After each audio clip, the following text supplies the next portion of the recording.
Patrick Williams. How are you? I'm doing good, Rich. How are you? I'm doing all right. I appreciate you coming on today and letting the audience get a glimpse of your storyline and sharing that with them. My pleasure. I've been looking forward to it. Excellent, excellent. Let me give a brief introduction for you for the audience so they get a feel for who you are before we get into the conversation. You are an award winning international artist exhibited across the US, Japan, and China with works featured in both public and private collections, represented by galleries in Chicago, Seattle, Omaha, and Albuquerque. You're a TEDx speaker. You delivered a powerful TEDx talk titled Creativity, Lost and Found, exploring your personal journey and reclaiming creative authenticity. You're the founder and CEO of Satori Innovation, a consultant and ideation accelerator focused on restoring innate creative capacities to fuel innovation. You're the visionary, educator, and a scholar with over 40 years teaching and facilitating deep creative learning, developed the philosophy of creativity to reawaken general creativity in individuals. And you have martial arts credentials, which you hold black belts in Karate Do and Aikido Do, blending discipline practice with creative insight. That's a tremendous career. Well, thank you.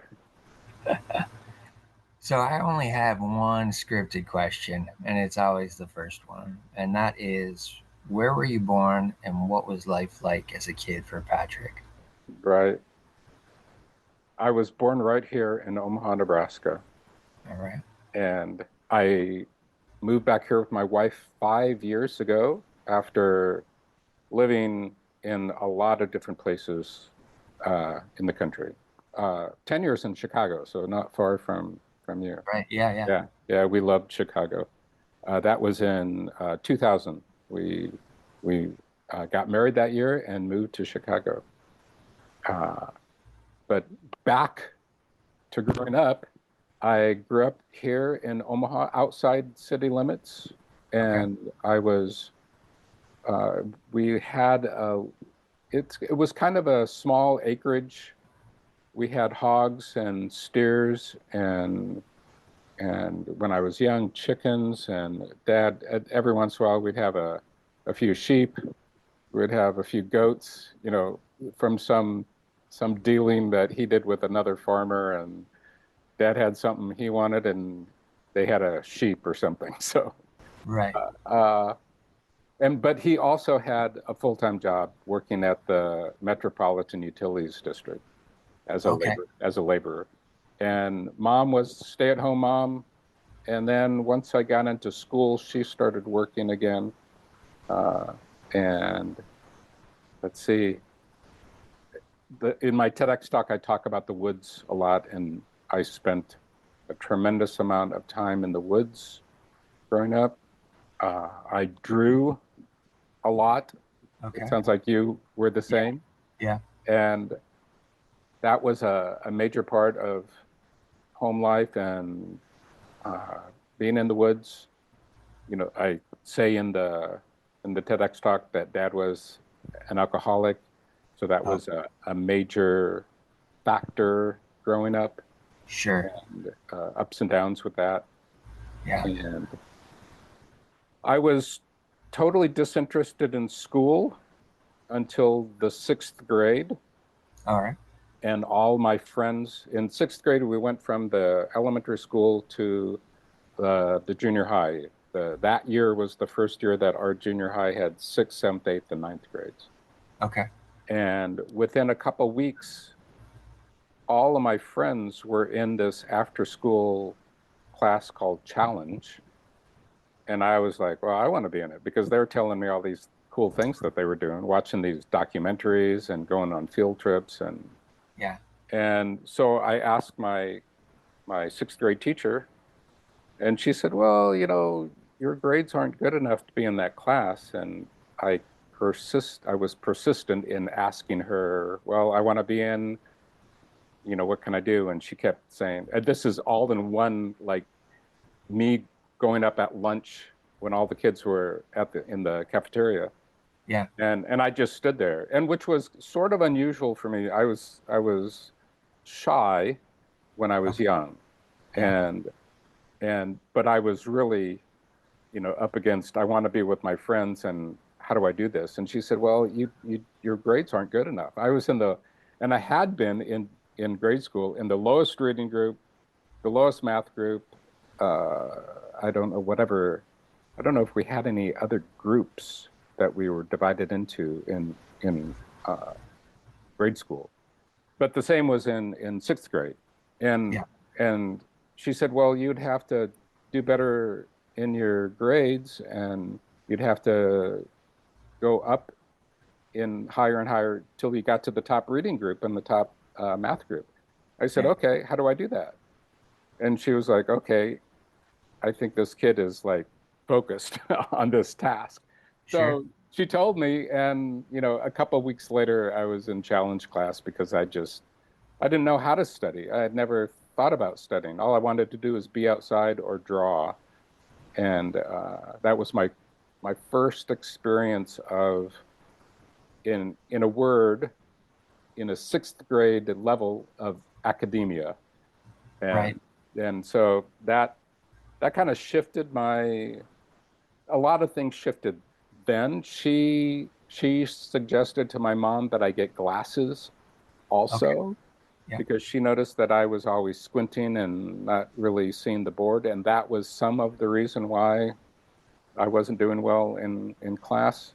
Uh, Makes sense. yeah, so a lot of things fell into place that year, and that was just a couple of years after the the TEDx talk story, Okay. and so many things shifted then, and then in seventh grade, I really had fun studying subjects.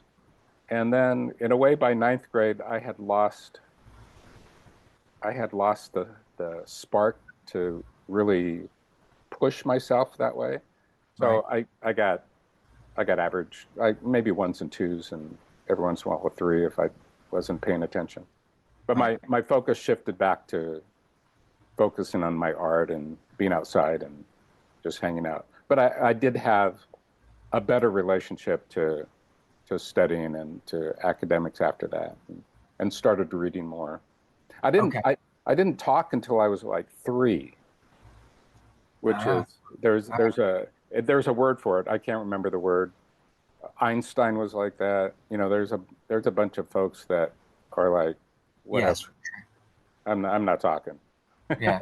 So Yeah. You came in wanting to observe. yeah, totally. Yeah, for sure. Yeah. with with what you experienced with your father, and this is just because of trying to give the audience more information if they haven't watched the TEDx talk. Mm, I'm picking up that the the woods, nature, your creativity, that was kind of your escape option for you at that time. absolutely.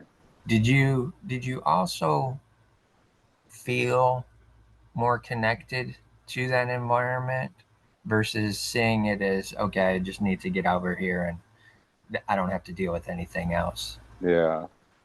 I think I was simply more connected to that environment, Yeah. both to drawing and to the woods, but there was something underneath that I felt uneasy, Okay. and uh, it wasn't until years later when I would be in therapy, or a lot of processing that my wife and I have done. Uh, she's a psychotherapist. She Oh wow. she Okay. has been. She Yeah. she's she wore that hat for many years, Right. and it wasn't until then that I really comprehended the neglect, Okay. and I think I think in a way the neglect was a little bit more of my driving outside than necessarily dad's alcoholism. Okay. You know, that was difficult, you know, in Sure. when, you know, when I'm looking back and you know, him out in the kitchen. We had a really, really small house. And until I was 13, I slept in the living room Okay. on the couch. Yeah. And then I, for a few years, I had a pull-out bed, the last couple years that I slept out there. So I could see him if it was later out in the kitchen, just kind of with his head down. So though there's a lot of sadness that I have around how how he lost himself in those Right. years. He stopped drinking cold turkey in I think 1976. Okay. I'm not positive. So I was in that was my senior year in high school. I graduated in 77. All right. And and that was, you know, remarkable that, you know, he was just like, no, we had a Yeah. big family process, my mom and my sister, and then me. And, you know, I basically told him, you know, you're losing everybody and you'll lose me if you keep doing this. He said, Okay. I'll just, you know, in a way disown you forever. And so Right. I think maybe mom and Lori said similar things to him. And so it was like a three strikes and you may be out. Yeah. So he stopped drinking. And that was, you know, that was a remarkable kind of transformation to see him change and sort of in a way discover himself again. He had retired by then. Dad was much older than I. He was older when I was born. He was 42. So Okay. he had retired and you know basically had was really discovering who he was. So you know that was really refreshing to see. But the neglect circling back was where I think where I really the woods were a place. It was a place that none of the people were there, right? Yeah. Because they Yeah. couldn't they couldn't follow me. And they certainly couldn't go up any trees. I got out of a lot of haircuts climbing trees or going to church. Nice. Those are Nice. my two methods of getting out of things. Okay. Uh, but the house was really small. You know, we didn't have any air conditioning back then. Yeah. So it was hot, humid in the summer, just uncomfortable. It was just it was complete chaos in the house. There's just stuff, every flat surface had stuff piled on it. So it was the, I sought out the chaos of nature, the natural chaos of nature is busy and there are trees and limbs and plants and grass and all kinds of things in a jumble, but it's a jumble that is natural. Right. The jumble in the home was unnatural and disturbing. So Confining. confining, yeah, yeah. How about did you know your grandpa or grandparents at that point in time? Yes, I knew my mom's mother and father, All but right. my dad's folks, they had died almost 10 years before I was born. Not quite 10 years.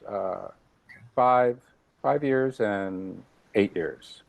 Okay. And they were at that point they were in their mid 80s.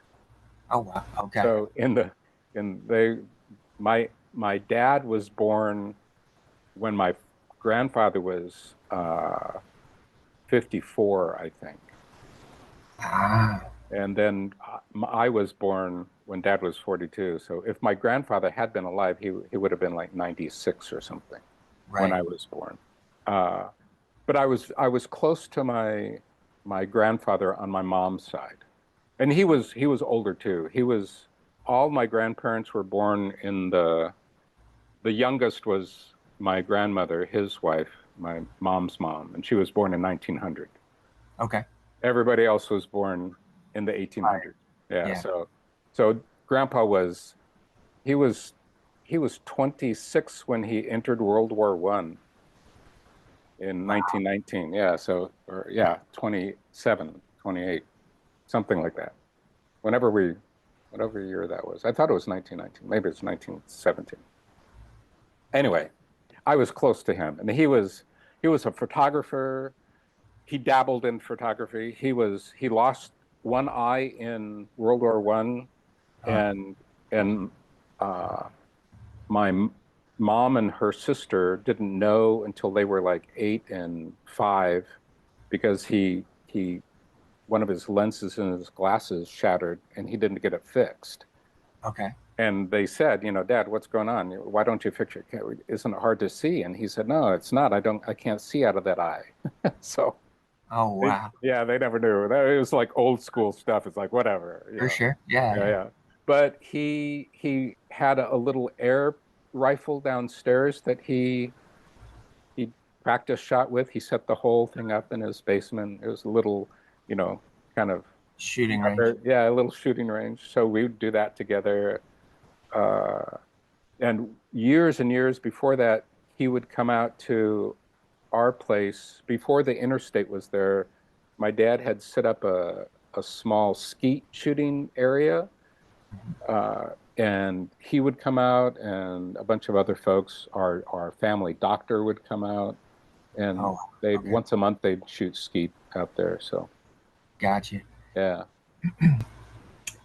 One of the themes that I see across the interviews that I've been doing is that a lot of times there's a little bit of a closer relationship to the grandparents Mm, in those early years sure. than there are to the parents, and I think that usually is just a scenario of the times, and the fact that the parents are just trying to make ends meet and Mm, get things done and take care of providing, but yet they don't always express that closeness and love and connectivity that the child is looking for.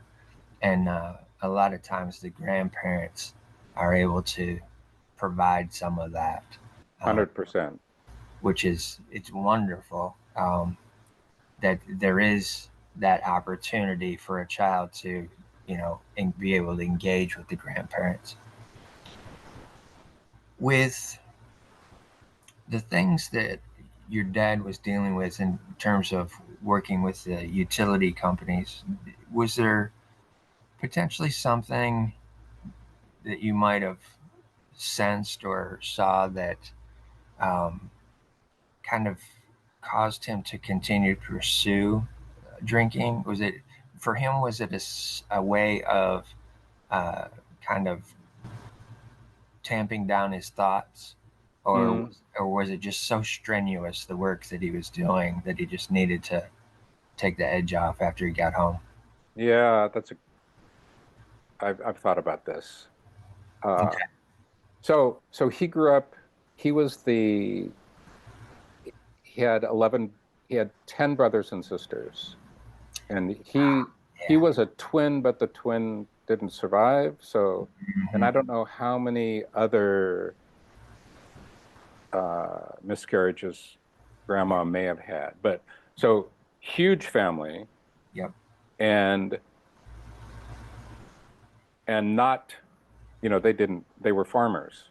Yep. My grandfather farmed and then he would uh, plow the gravel roads in the county, Yeah. and he did that with a team of horses. Okay. So like major old school. Yeah. And he was uh, my grandfather Williams was abusive to the older kids. Gotcha. And my dad and his younger brother, they would run to the barn and just escape. So he had that abuse, Yeah. and of course, grandpa was a drinker also. Yeah. So that followed him. And and I think that there's a lot of sadness that he didn't quite know how to deal with having not stayed a farmer full on, Right. rather than going to get jobs. Dad left school in the 8th grade. He was like old school, and his he he probably didn't read at much more than a 3rd grade level. Yeah. You know, he would always have me look up phone numbers in the phone book. I would sometimes I'd write notes for him, and this was, I'm 7, 8 years old, Yeah. or so. So he struggled. He wasn't, this is, I'm not saying it in a rude way, but he just didn't have the intelligence to be a farmer on his own, Sure. to do everything that he needed to do. They had built a hog barn on the property, and he always was raising hogs. He'd raise hogs, he'd sell the young ones off. Uh, and in high school, I eventually asked my mom, "Is like, does Dad make any money at this?" And she said no. She said it pretty much just breaks even. Yeah. But he had to have that in his life. He had to. We always had a couple steers, and so we had meat. That wasn't a problem. Yeah. We had pork and we had beef all the time. So it was the best ever. I hardly ever get meat as good as we had growing up. So the food was not a neglect, and Dad always had a garden. That was in his DNA also. But I think it was a sense of he had, and he's Irish, right? So Okay. he had Yeah. that that very, in some ways it's cliche, but that sort of sad longing that all of us with Irish blood have. I think it's about Atlantis It could or be. something. Could Yeah. very much be. It's like a 15,000-year sorrow that Yeah. just keeps going, but until we build it again or something. I don't know, but Yeah. Dad always had a bit of a sadness about him, even after he stopped drinking. That Okay. it followed him. So I think the work he labored. He mowed the grass in the summer, and he moved snow in the winter. So he was always on the tractor, which is, back to the farming concept. Yeah. Uh, and when he'd get home, he would be out with his tractor plowing all the neighbors. We lived out in the country, so, the neighbors were, some of them were sort of close, but he'd be gone for like 3 hours Yeah. plowing everybody else's drive. So he just had that in his nature. Always. It wasn't until I had to have been 40. No, I wasn't 40 yet. I was in my mid 30s, was the first time we were helping a neighbor pull down a barn with the Okay. tractor Yeah. and chains. Yeah. And Dad said, "Let's take a break." And I looked at him and I said, "That is the first time ever in my life that you said, 'Let's take a break first.'" And Wow. he slapped me on the back and he said, "Well, it was about time," or something. So and he was just a remarkable worker. He could do anything. He Yeah. could braid ropes. I mean, the list goes a long ways, yeah, of what Yeah. he knew. He could pick up soil uh, near a chicken coop and say what the chickens needed, Right. right? Yeah. And it's just remarkable how much he knew about farming and the land. So, For sure. I can relate to that. My father's family, both sides of the family, mom's side and dad's side, are all from East Tennessee. mm, So that's where everybody is. They came up here in the 60s because he was a mechanic. And so he came up here because of the auto industry. auto, sure, Easy work yeah, was available. But he also had 11 brothers and sisters, um, big family, uh, quit school at the 8th grade as yeah, well. yeah, Um, so very similar in terms of that storyline. And also too, the his father would work for other farms. mm, So that's what they would do. It's just the kids that were old enough and able to, they would just go around to everybody's farms and help out, and that's how they would make money and different things like that. Um, so I can understand that Mm. perspective and that work ethic that's there Mm-hmm. based off of being on the farm, and also too, I was fortunate enough to be able to experience that because my mom's parents had a farm as well. It wasn't huge, but Mm. it was enough. They had hogs and they had cows and a horse at one point in time. Mm. But it was that scenario. You just had those extra things to supplement. If you had any other kind of job. Um, Totally. and my grandfather, my mom's dad, he worked for Wholesome Defense, where they would make all of the artillery and mortars and stuff for the army and the military. Did that for a while. Did janitorial work for a while, and then eventually he shifted into. He was a Southern Baptist minister Mm. on the tail end of his life. Um, Wow. so a whole lot of experiences that I had when we would go down for the summer or vacation for the holidays, different things. I had those worlds collide, Mm-hmm. and then back here to Metro Detroit, and it was like, okay, there's not enough space for me to go and wander and you know Oh yeah. explore those kinds Right. of things. Um, Once you got into high school and you had that interest in excelling in the first couple of years, but towards the end of it, that started to fade off.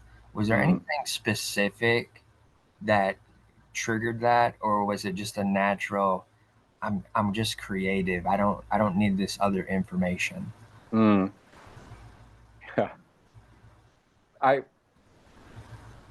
I sort of I sort of got bored with it. Yeah. Okay. And I realized that almost everything except for math, I could just show up for class and get a one or a two Passing grade. or a Yeah. passing grade, yeah. And and and also part of it was my sister was super obsessive about getting straight A's. Okay. I don't know if this is true, but it's just my sort of a mythos about her. Sure. I've never asked her. I should ask her directly. She lives here in Omaha. If she ever got a B, ever, right?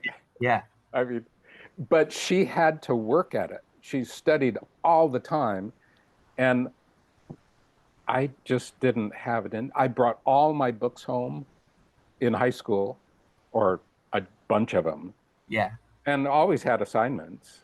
I probably I had I finally did get help from another friend in math analysis, which was like advanced math senior year, and Okay. I was flunking that Yeah. because I just part of it is the teacher had been teaching so long, and he just that's the way he worked, was that he had the it was you had the problem, and then you had five multiple choice answers, and you had to work the problem out, show your work, and then you'd look and you'd see the answer you got was C. So you just put down C.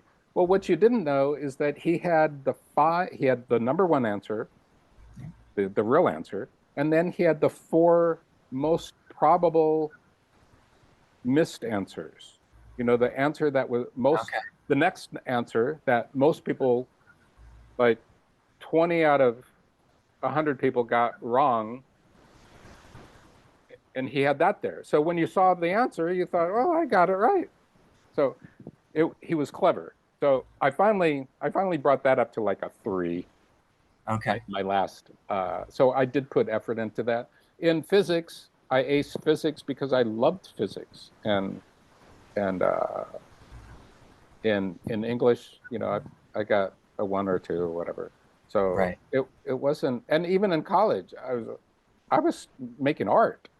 I had a I got a my my professor gave me a studio as a sophomore, and graduate students were on a waiting list Yeah. Yeah. because he saw that I was just like going crazy in the big painting room.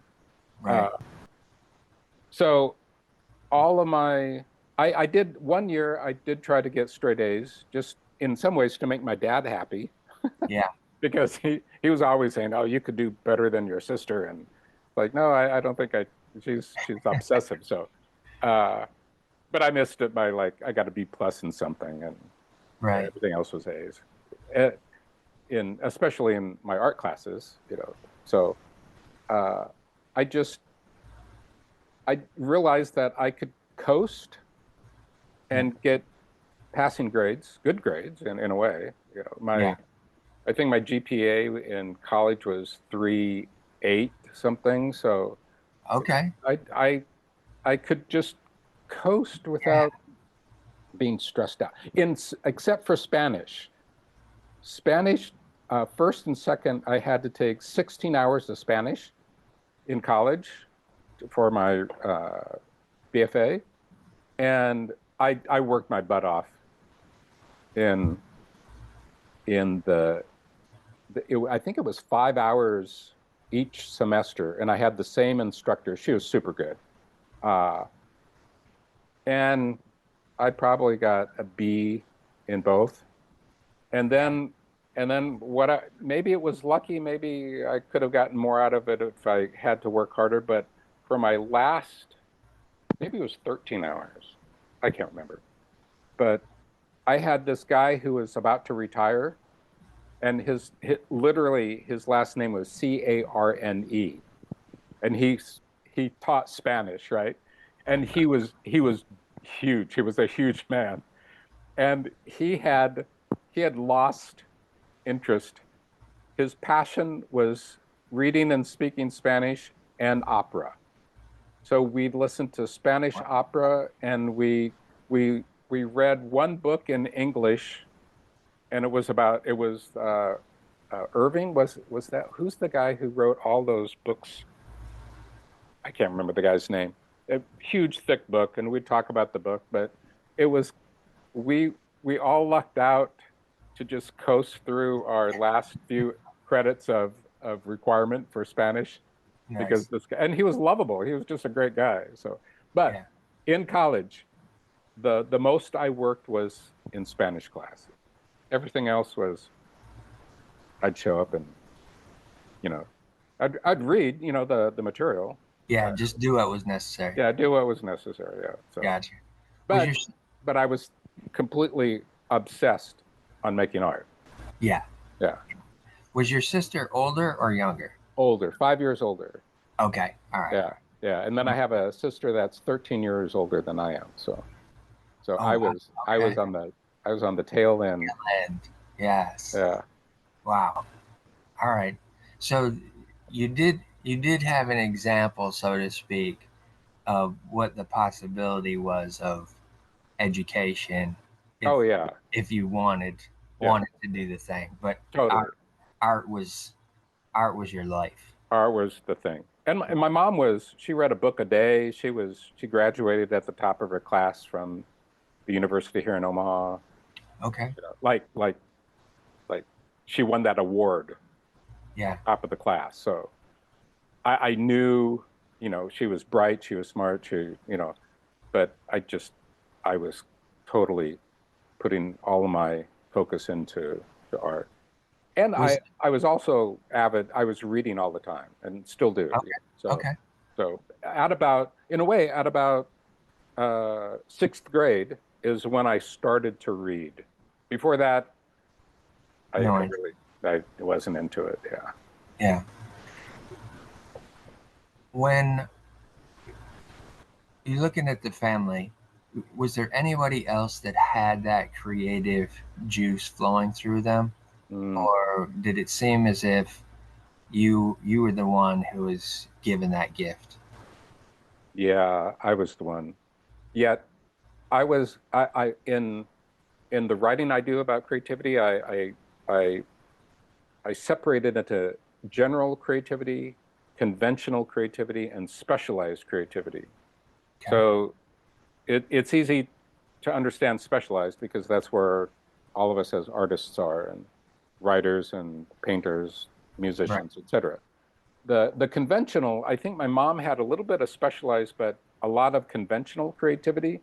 So she did crocheting Right. and and and things like that.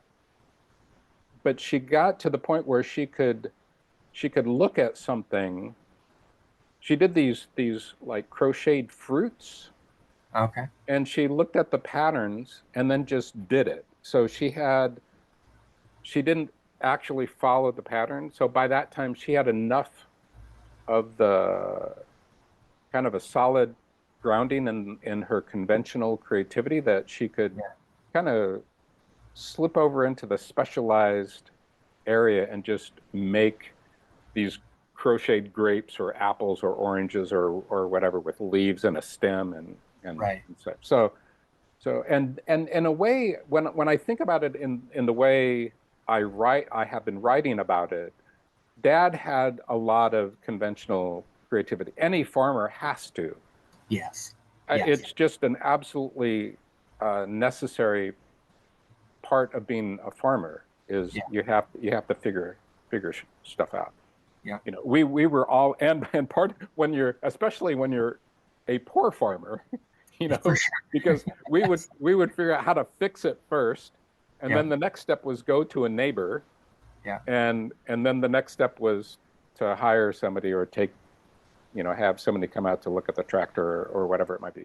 But the first thing we could do a lot. The second thing, farmers they're a jack of all trades. They have to be. So someone out in the countryside would be just right for that. Yep. So uh Yeah. For the, sure. my grandpa he was a photographer, like I said, and Yeah. Yeah. he did a lot of colorizing. He would hand paint black and white photos way back Oh in the wow. day, like the 20s and 30s. Yeah. He was experimenting with that. He had his own enlarger that my friend Keith and I, my best friend growing up, he and I made a little dark room down in their basement in this unfunctional bathroom, but we got the sink to work, which is all we needed. Yeah. Uh, so Grandpa, and he would invent toys and things Okay. for us to Okay. play with. So he definitely had a spark, and they both shared with me, or maybe after they died, we uncovered some super old school learn to draw books. Yeah. Yeah. They would have a little parts of some parts of an outline of a bird, and then you'd fill it in, Yeah. and and a blank page to try it on your own. So Right. they did have some semblance of interest, but they didn't pursue it. It's hard. It's a hard Yeah. choice to pursue.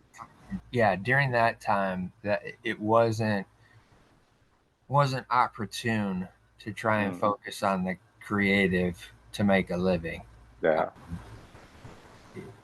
And what I'm seeing as you're describing what your mother was able to do is that it's that perceptive knowing Mm, where you don't have to read the instructions line by line. You can look at it and be like, okay, I know how that goes together. yeah. Totally. That's um that's interesting. So you do have some of that genetic Yeah. There's going. stuff going on. Yeah. Okay. Yeah. Okay. When when you're senior in high school, um, had you already started in martial arts, or did that come later on in life? That came just a few months after. Okay.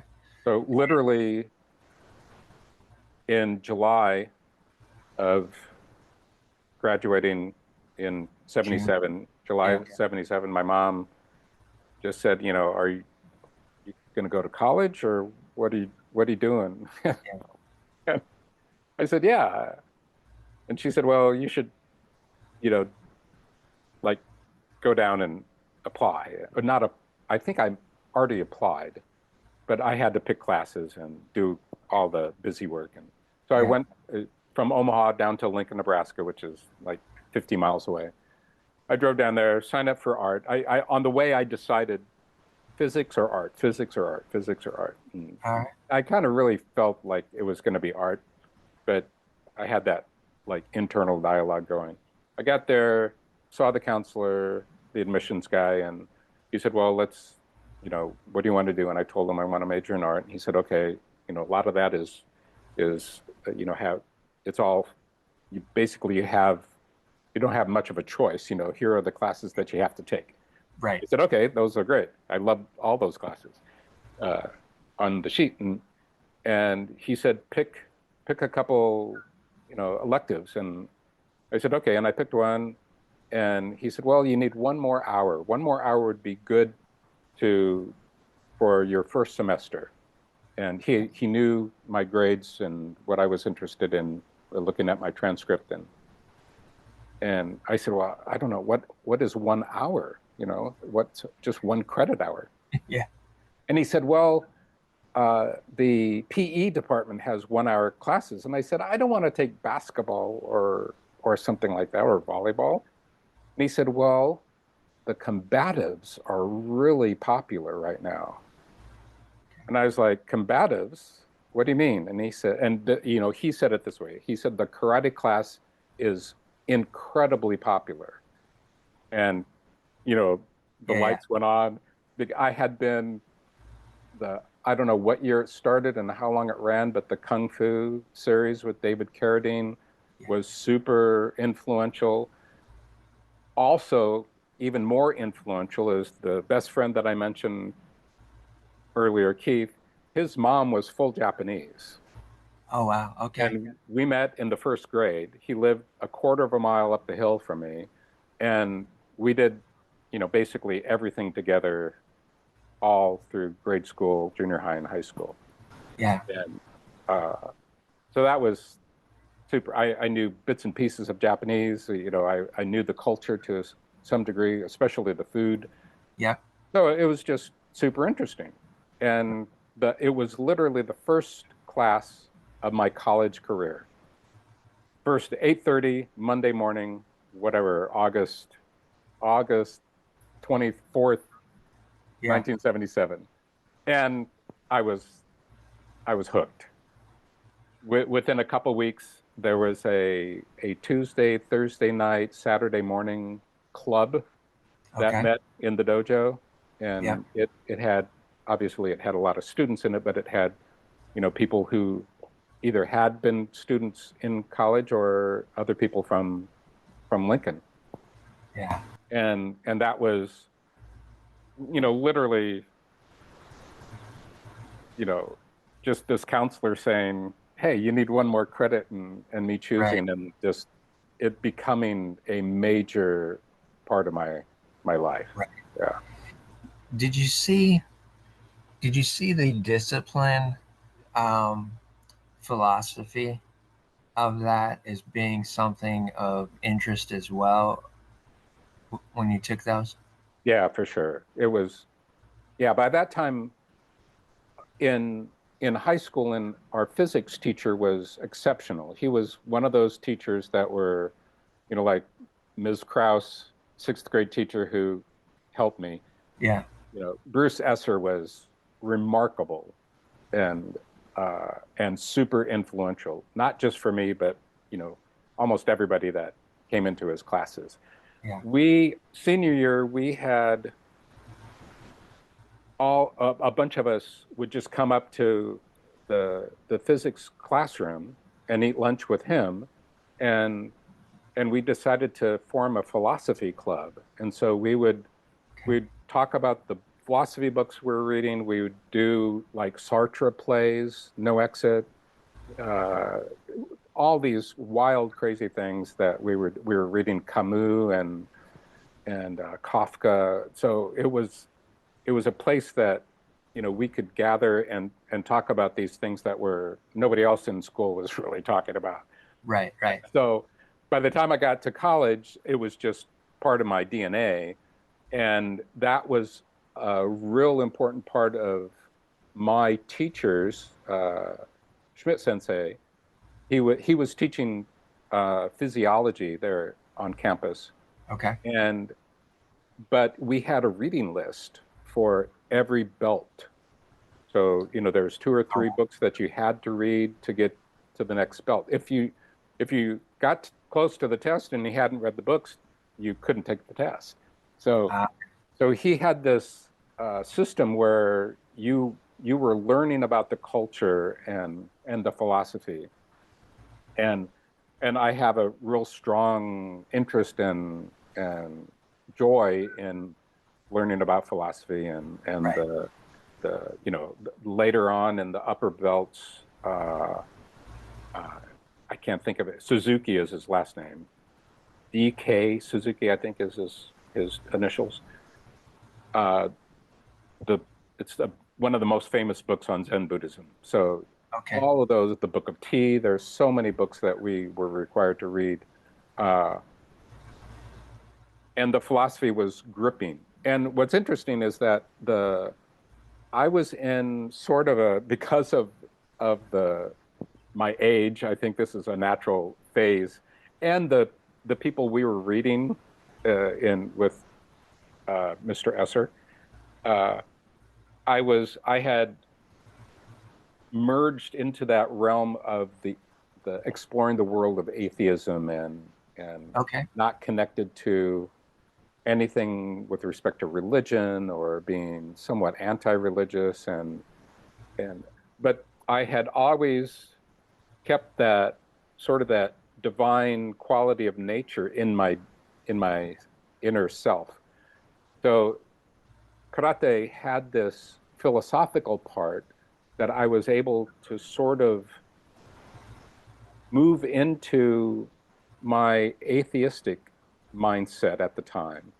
But Okay. the more I trained, the more I realized that they aren't really just talking philosophical. There was actual physical manifestations of these extrasensory abilities, right? Yes. Yes. And so that I started to lose. I didn't really have much of a grip on the atheistic or the agnostic. Uh, it was more of a persona to Sure. kind of to fit into the hip group at the Yeah. time, and but that quickly started to shift in my own inner psyche, and I you know I just started experiencing more and more things that it was obvious that there's more to physical reality than just the Yeah. material world, that I Yeah. was able to be aware of things and to move in certain ways without thinking. That only made sense if I allowed myself to trust a higher force. Yes. Yeah. Exactly. So Exactly. I always find that fascinating when you're able to look at different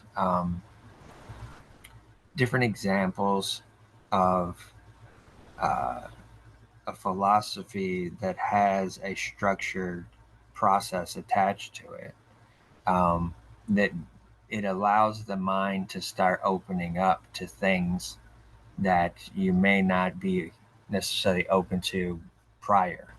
totally. And it's amazing from my perspective of those things.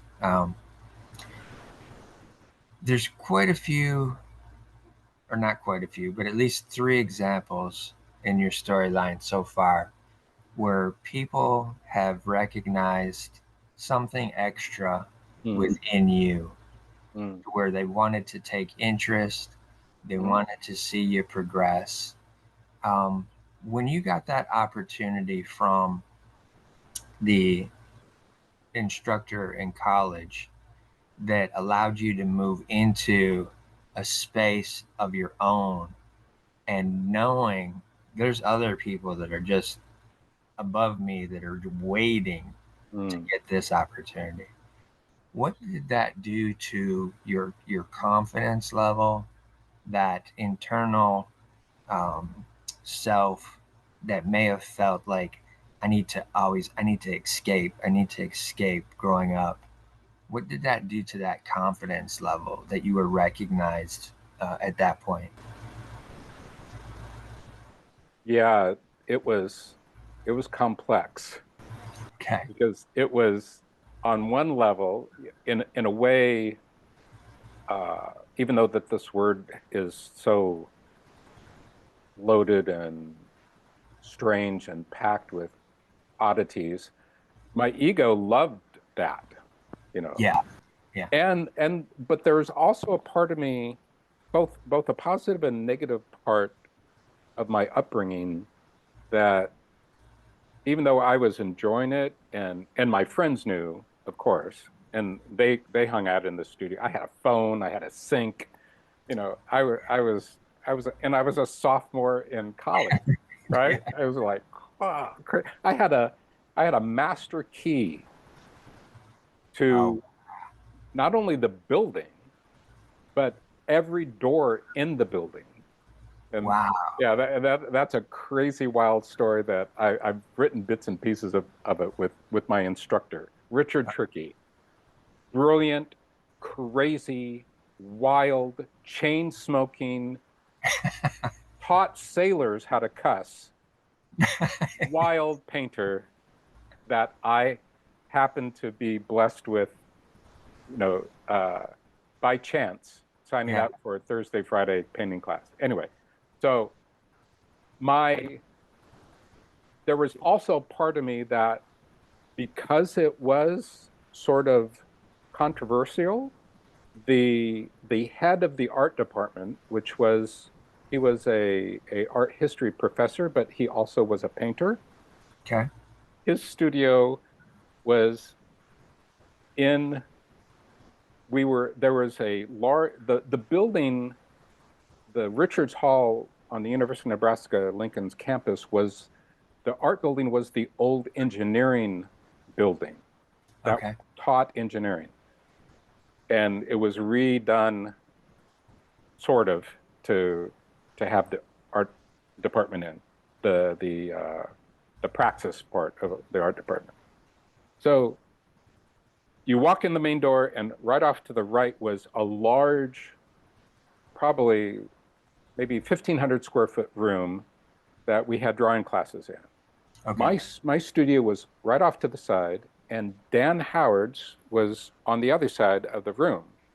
Behind, there was a closed-in area. It wasn't a big studio. Mine was smaller than his, thankfully. Yeah. But he came either walking out of his studio once, and I was walking into mine, and he said, "Hello, who are you?" And I introduced myself. You know, Yeah. I hadn't had a class with him. I never actually had a class with him.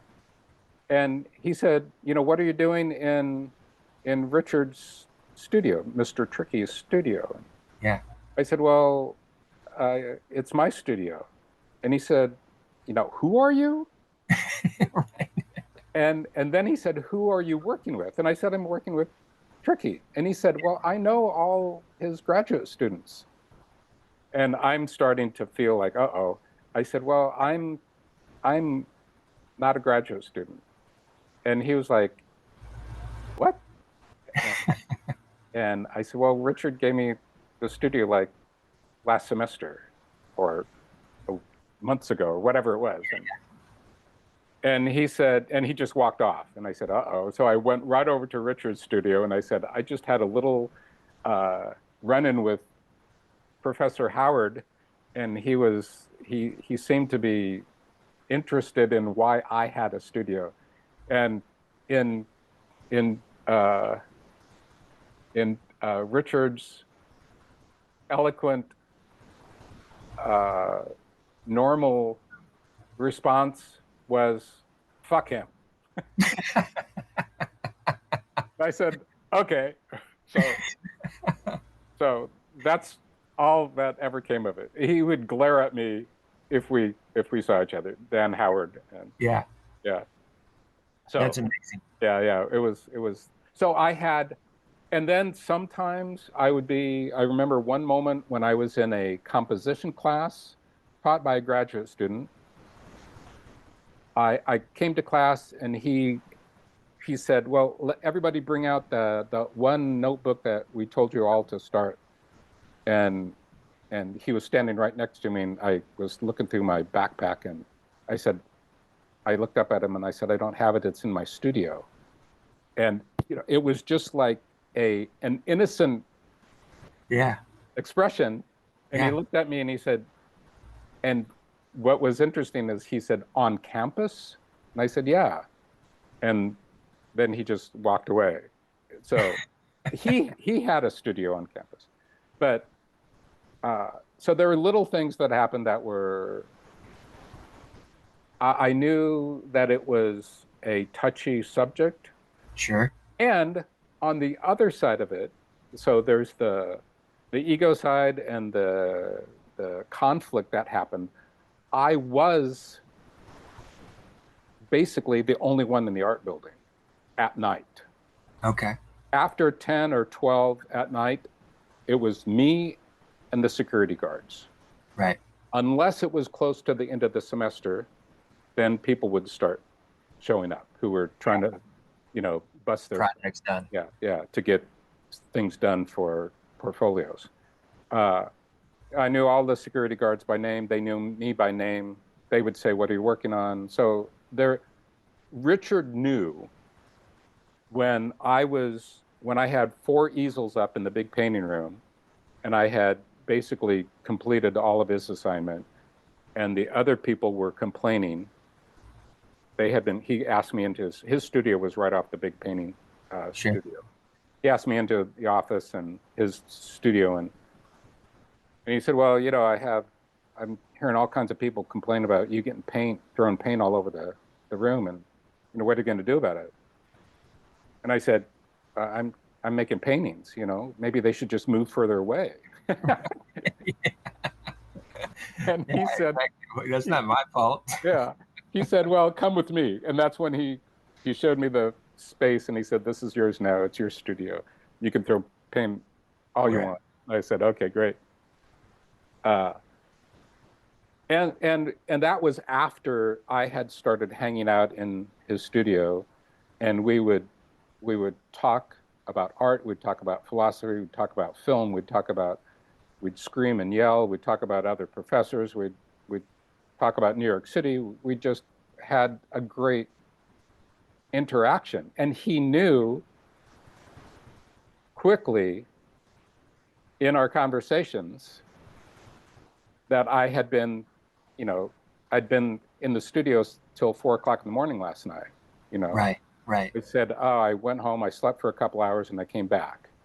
Yeah. And so he knew he had chosen right and then what was also hard and conflictual is that he would have little displays in his studio. He'd have the other graduate students bring work in, and he'd have me bring work in, Okay. and he'd use my work to yell at them, which I thought was great. But when Yeah. I look back a few years ago, my wife and I processed this, and I was able to like get pissed off at Richard for putting me in that place because Yeah. a lot of the graduate students hated me to begin with, hated me because I had a studio Yep. at that age, hated me because I was always there, because whenever they showed up, they saw me Yeah. and they realized that, oh, he's not just like showing up to do his assignment. Yeah. I had stopped that basically right when Richard gave me the studio. I started making my own work, which wasn't very good. It was still student work. I made student work for 20 years, basically, Yeah. or maybe not student work, but I wasn't really making art with a capital A. I did a lot of paintings, and I spent a lot of time making work. So it was a technical mountain that I climbed Yes. Yes. to gain what I know now that I can do at a beck and call. So For sure. yeah. Yeah, it's always fascinating to me when I hear a story where there's um, a professor or an instructor who sees that potential and encourages that and wants to engage with that individual. I think it's so important, Mm, and I don't think we see enough of that mm, in the art community nowadays. I mean, there's a side of it that wants to um, commune and support each other, but then there's that other side of it that's like, oh no, they're not doing it this way, so they're on the outskirts, that we mm, don't want them in our environment. But that nurture component that is imprinted on a young creative, mm, I think is very, very important. I think it's important on every individual, really, because we all have a creative component within us, that if we were to allow it to evolve, it could probably change a whole lot of our life stories. totally. I totally agree. Um, as you're getting towards the end of those college years, are you starting to try and contemplate, all right, what am I going to do with this skill set once once college ends? Yeah, I wasn't. Okay. uh, yeah, that is the it's just a strange then Yeah. and strange now looking back at it, right? Sure. Yeah. There's because it was just in some ways unhealthy obsession to make just to make. I made hundreds and thousands of paintings, Yeah. tens of thousands of drawings.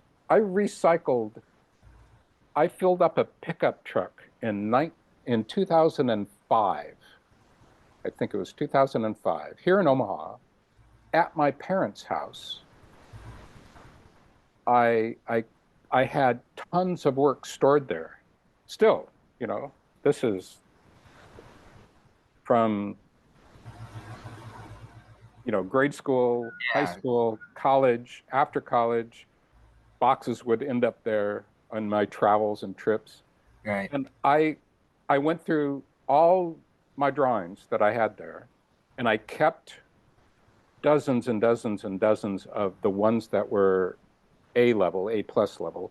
Sure. And I just had a pile of recycle, which turned into a box, which turned into a number of piles. And I filled up my niece's pickup truck, the back end of the pickup truck, to the edge Yep. of drawings. And we went to the recycle and they're gone. There are just too many of them. Right. Yeah. Yeah. Yeah. And, there's part of me that, wishes, I wish more that I had saved some of the paintings I burned at that time and Uh, had a big bonfire, and just, it was a lot of work. It was toxic, undoubtedly. yeah. But it was cathartic in the moment. And, and I mentioned it in one of the substacks that I just wrote that there's a bit of a regret that I have about Yeah. getting rid of some of those, but again, they were still in that discovery mode, and it's not that even in my first few paintings, I feel like I made art with a capital A, but most of them were practice and exploration and discovery, and a lot of the paintings that I burned were in that category. Yeah. So, which Yeah. is fine. I'm trying to get back to where where your question was. I get it. Uh, I'm not there. Help me. So, what was the mindset at Oh yeah. graduation? You Right. because Right. you So, didn't think of it as, oh, I'm going to jump into going to work for this company or this other well, opportunity. right. I did apply for graduate schools. Okay. Richard Richard helped, uh, and that was that the the disappointment of not getting in. And I even had a friend who was in the art department at Columbia, in the room where they had all the projectors. In that day, you sent a cassette with your slides in, Hmm. labeled and with a Yep. sheet and your Yep. everything else. And so they had hundreds of boxes of cassettes with names on it, and graduate students would put a cassette, and the professors were sitting, you know, uh, having pizza, and Right. and literally it was, they had like four screens up, and they would no, no, no, maybe, and the maybe would put in a pile. And Right. and Robert was there, and encouraging to for me to get into graduate school. But so that was the closest, didn't get in. So it took a little while to kind of readjust to that, to Okay. how I move forward, not continuing to get my MFA. When I look back, I'm glad I didn't, Yeah. because it allowed me more freedom. Yeah. And Richard and I had a lot of discussions about MFAs and MFA students and teachers, and that's one of his criticism was all the people I know getting their MFA when I got mine are doing the same painting as they did when they got their Yeah. MFA. Yeah. And Richard was not in that camp. He was way out there. Uh, so I had that backup, and he Okay. basically said, you got your MFA, right after I gave you your studio. Right. I was like, okay, thank you. That made sense, and Yeah. which in a lot of sense is true. So it gave me the freedom to to to keep exploring and uh, keep thinking about my artwork. And an important thing that Richard said, he said, you're gonna leave. We're not gonna see each other much. You're gonna have to find another teacher. And he said it may be, a person, or it may be another artist that you want to explore. And Okay. so that was super good advice. And then for the next 10 years, I read just tons, everything that I could, almost, not everything because there's too much written on Picasso, but I studied Picasso because he seemed to be the person. He is, at least for all of us born in the 20th century, he is the artist that you have to confront. And Okay. with that in mind, there's no other, you can't just walk slowly next to Picasso and get anything out, because you have to dive in and put your boxing gloves on and just fight your way out. It's Yeah. my dad would, when he would get a new rat terrier, he would capture a rat and have a 5 gallon or 50-gallon barrel, toss them both in, and the one that came out, either the one that is the rat terrier or the rat. And so then he'd kill the rat. So Yeah. the same with Picasso. I put myself in a 50-gallon drum with Picasso, and we boxed until I came out. And not that I didn't come out with, I came out with bruises and abrasions and such, but Okay. it was necessary, because he he remains the biggest influence of art almost ever. Yeah. Michelangelo was another main focus that I've had in my life. I think his influence on painting is bigger than Picasso's, but Picasso on art and creativity was immense. So Richard gave me that advice. So I spent a huge amount of time reading and looking at Picasso's work and sometimes seeing originals. Okay. And then I had the idea, of course, I'm just going to get a gallery, and then that's it. That's what I'll do. And galleries at that time were not as focused on MFAs as they are now, Got you. but it was still a thing that when all I had was a BFA, they were less enthused, and frankly, I can say it now, my work wasn't at a level that I should be in a gallery. Got it. In my 20s and into Okay. my 30s for sure. I was still, up until maybe 34, I just wasn't at a level for myself to be in a gallery. But I wanted it, that's what I thought I was supposed to do. Yeah. So like not all, like 90 some percent of all of us who are, artists, painters, I'll talk about painters, we had part-time jobs.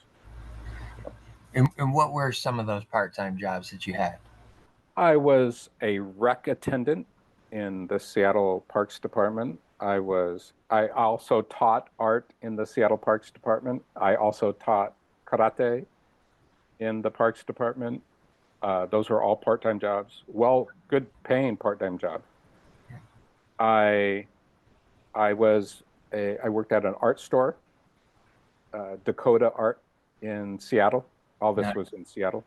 In Lincoln, Nebraska, when my first job after graduating was as a janitor at an office building that IMPay built, believe it or not. Oh, wow. Yeah. And the kid, the high schooler who was in charge of all of us janitors, they were all high schoolers except for me and this other guy who had just gotten out of prison. Oh, wow. Yeah. He said, okay, you two, you're on the third floor because it was the executive floor. Yeah. And what was great is that it had art.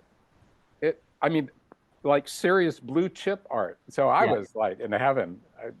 Yeah, so that was cool. But then I got a job as an attendant on a school bus. Then I got my school bus driver's license, and then I Okay. drove school buses for a couple years. Okay. Yeah. And I was an aide I drove school buses for 4 Lincoln Public Schools, but I was driving for Head Start. And I Gotcha. did that for a few years, and then I started as an aide in the classroom in Head Start. But driving was, in some ways, not conducive to staying up late painting. For sure. And it was enjoyable, and it paid well in the day. I was making like almost $10 an hour back in the early 80s. Yeah. And then, oh gosh, I've had, what else? Worked in a daycare. I had a lot of teaching experiences. Yeah. Even in the art store, you're basically a teacher. You're helping people learn how to start painting or drawing or sculpting or whatever it might be, and Yeah. guiding them in certain ways. Yeah. What tools to pick, what paints to Yeah. start with, all that. Yeah. And I also did artist in residencies and for Seattle Public Schools, but also for outlying suburbs and cities. I did visiting artist programs that I'd just come in and speak about art and speak about my art and sometimes do a little workshop with the kids. Yeah, lots of part-time jobs, and sometimes 2 or 3 in a day. Yeah. And I always painted at night. So whatever job I had, whenever it ended, I'd eat and then paint. So painting was always a night owl process up until I was 40. Do you find that um, that night owl mentality? Have you seen that across multiple genres of art in your experience? Somewhat. I had a friend in Seattle, the the only painter I've known that had the same obsessiveness Yeah. as I do. I could call him at 12 o'clock at night and say, could you come over and look at this? Because I knew he was painting, Yeah. or he would do the same. Yeah. And we I got involved, and I think it's still going on. I'm not sure. They may have ended. It was called Art Detour in Seattle. And so we, and I got my friend involved, and part of it was people visiting studios on a certain weekend, a couple weekends in the year. And that was my first time around a lot of artists in one space. And Okay. I had 40 of them in my studio in Seattle. And I had a 1,500 square foot studio loft space, 12-foot ceilings, Oh wow. 20-foot windows at the end. And at the time, it was for an art detour meeting before, it was right before we were going to launch. And I had a drawing on my wall. I had a 55-foot long wall that was 13 feet tall. I had it, seamless drywall I put up so I could make these drawings. And I had a Right. 25-foot long drawing on the wall. It was 80 inches high and 300 inches long, 25 by 6 foot, whatever. Everybody, all these artists were there in my studio. I had wine and cheese, and it was a big meeting, and and no one except the organizer, Sarah, on her way out. Jeff and I, my friend, was there. On the way out, she said, "Thanks for having the meeting. Thanks for hosting. Oh, and the art, fabulous." And she left. And Jeff and I looked at each other, and the first thing I said, "Did anybody talk to you about what was on the wall?" And he said, "No, it was the weirdest thing ever." So I, it it was strange. So uh, I can't remember why I got out of that story. Oh, The night owl. the night owl. Yeah. So I I was there were a few people that I would meet that were sort of night owls. Yeah. Obviously, a bunch of musicians who were that they were always, they were Yeah. doing gigs and they were out late. So Right. that was kind of built into their genre, so to speak. But it was by necessity for me that it was the only section of time that I had that I wasn't doing part-time jobs. Right. Right. So I had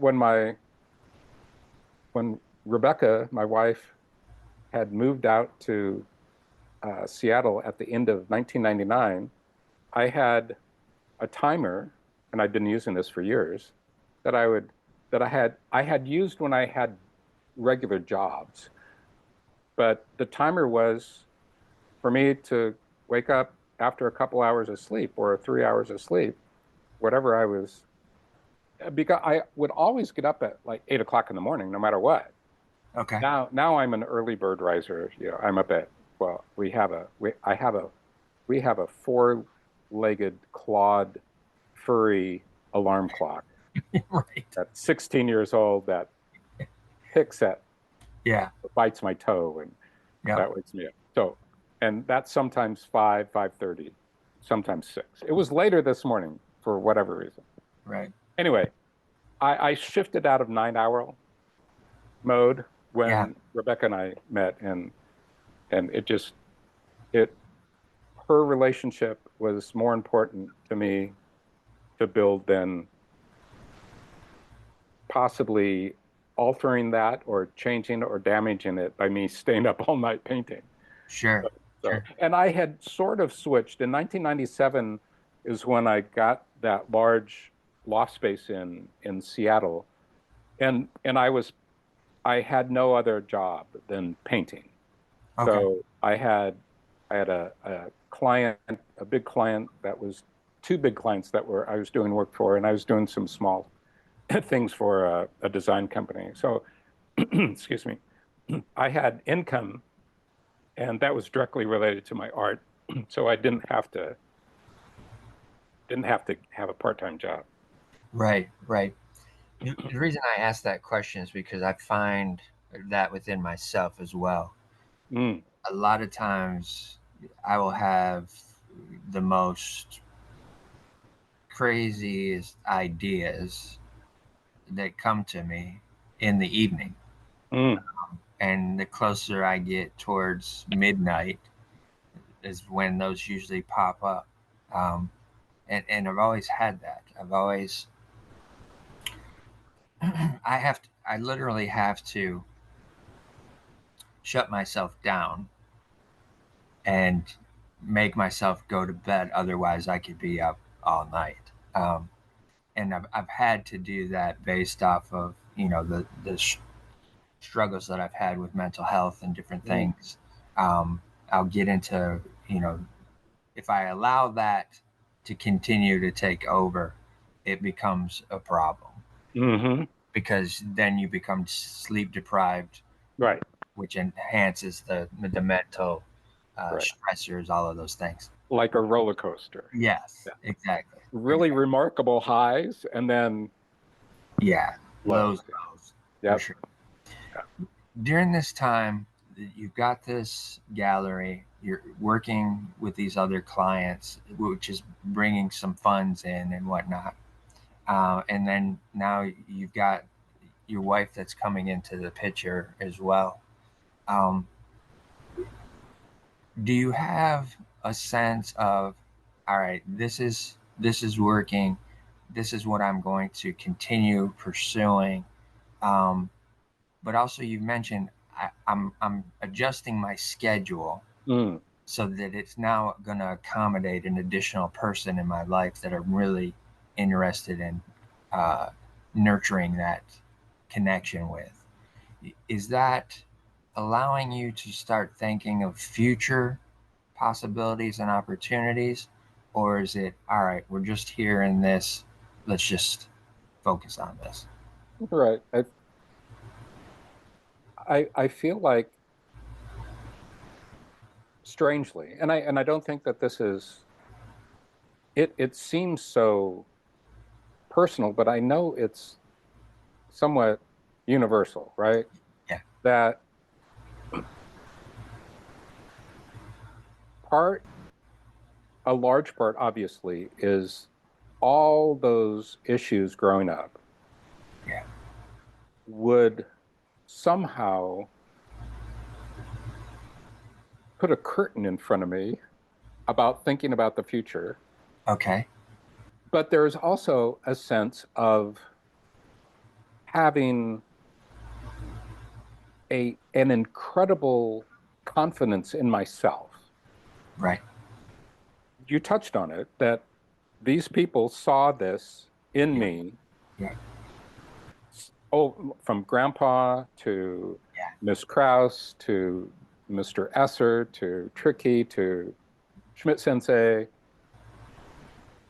and then others. I knew that I was always moving into a sense of deep or deepening ability and skill technique, and I was making better and better and better and better. I felt that, and I saw it in results. Yeah. So there was part of me that was confident that, yeah, this is going to work out. This is I'm going to get galleries. And that just reminded me, the correction to the intro was all those galleries, I had those galleries. I'm not in any galleries right now. Okay. I'm solo represented. So I'm Got just you. representing myself, which is, Yep. I get 100% of the profits, Right. so rather Exactly. than 50-50. 50-50 doesn't feel right after 20 plus almost 30 years of doing it this way. Right. So Much better deal. Much yeah, better yeah, deal. yeah. So I there's a I saw Alex Gray speak once years ago in Chicago in person, and we chatted afterwards. But he said during his little talk, he said he was talking about being in high school and college and then right after. And this is applicable to what we just talked about. And to myself, because when he said it, it was like, oh yeah. He said, to be a painter, even though you know it's not true, when you're young, you have to tell yourself you're doing something new and special and great, Yeah. because it's the only way we can get through making Right. a bunch of shitty work, Right. you know? Yeah. So, Yeah. so even my vision of what I I know that I was going to be able to accomplish started when I first started painting, Okay. and it just kept building. And that curtain has always been there up until recently, when I started working on this addiction to lack Ah, that's connected to growing up, that's yes. connected to the neglect, Yes. that is so subtle. So it's like this ugly, toxic thread through the tapestry of my life that I can't see, and hardly anybody else can see when they look at the tapestry, right? Yeah. Yeah. Some people can. My wife, Rebecca, she can see it. She knows it. She can feel it. She's super brilliant, and has helped me in this process of trying to grab that little thread and pull it out, because Right. it doesn't need to be there anymore. Yeah. And there is a visceral addictive quality to that, keeping lack right there. And I don't know what I do subconsciously sometimes in a conversation, or when people look at my work. I have all kinds of stories of some of them are from when my work wasn't worth, and blessings to those gallery owners that said, I'm full right now, I'll Yeah. keep your card or whatever. Uh, but then there's stories when, after I started making work that was, I think is meaningful, that other people respond to well, that galleries are, it's just a weird, strange Yes, it is. culture. And I understand to a large degree that they if I if I made widgets and they sold widgets, and I brought my widget in, and they'd say, well, they're basically saying, my widgets are too big. They only smell small widgets. You know, Yeah. they have, I mean, I'm sure you have tons of stories, both with respect to making jewelry and fashion, Yeah. of people just like not seeing it, not getting it, Yeah. or it's not meant to be. So, and it's better that way than Yeah. For sure. trying to force it. So I've had this, I'm still working through this, right? I mean, it's intense. It's the recovery, literally, of all these different things that are that can be, and I've done tons of work on that, Yeah. as in therapy before Rebecca and I met, but in processing with her. Yeah. And but this awareness of my addiction to lack has just become real prevalent in the last couple of years. Okay. Moving back to our hometown, she grew up just right across the river in Iowa, and we graduated the same year of high school. So we are, you know, we have so many interactions that are similar. Uh, and she grew up not exactly the same way, of course, but has a lot of similar processes growing up. So there's a lot of, and but she has gifts of growing up that I didn't have, and I had some that she didn't have. So Sure. there's a good give and take. But working on this has been a wild process of trying all kinds of things. I've attempted to, and I've had successes, in sales, and my highest price is, close to halfway to $100,000. So Yeah. that is way above most of us non-gallery represented artists in the Right. world, and Yeah. and I'm confident about my big work. It just takes the right connection, and it's just like in any business, no matter who you talk to, it is meeting the right person at the right time. For sure. For So, sure. Do you mind if we stick on this just a little oh yeah, bit? yeah, I'm happy to. Okay. Because and the reason I asked that is because I recognize that in myself. Growing up middle class and probably lower middle class, although at that point in time you don't see that structure. You just think, all right, this is just what it is. Right. But my dad's family, 11 kids, all working on other people's farms to make ends meet. So you didn't have, you just had what you had. My scenario of growing up, it was always, this is what we have. This is what's on the table for dinner. This is what you're eating, right?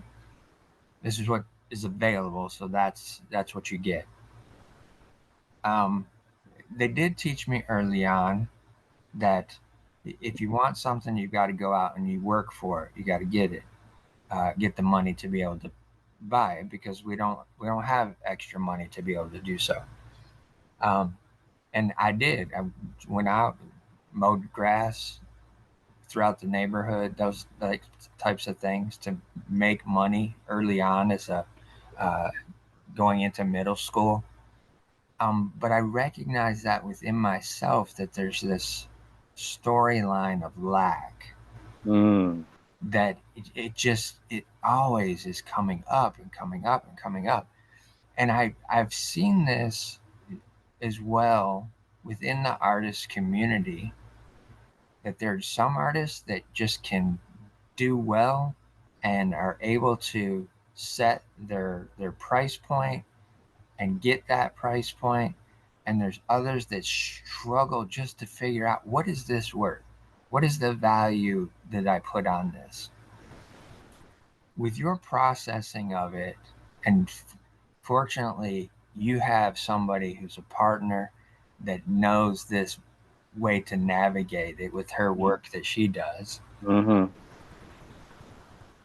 Is it something that is bringing clarity quickly, or is it something that's just a continuous, I've got to keep working at this, got to keep working at this? I think both, Okay. strangely. All right. I One, I know I need to keep working on it because the the quality of life hasn't changed. For better term, financial quality. Yes. You know, Yes. we're we're stable. You know, Yep. part of why we moved back to Omaha because it's incredibly less expensive. We were in Boulder, Colorado, crazy expensive. Oh, yeah. Yeah. Yeah.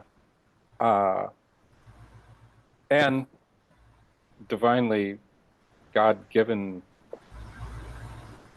synchronicity. I'm in a 500 square foot studio that is right down from the house. So, Yeah. Yeah. and we're Okay. right in the middle of town. It's Right. where we walk to the farmer's market. It's amazing, a Yes. giant blessing. So I'm,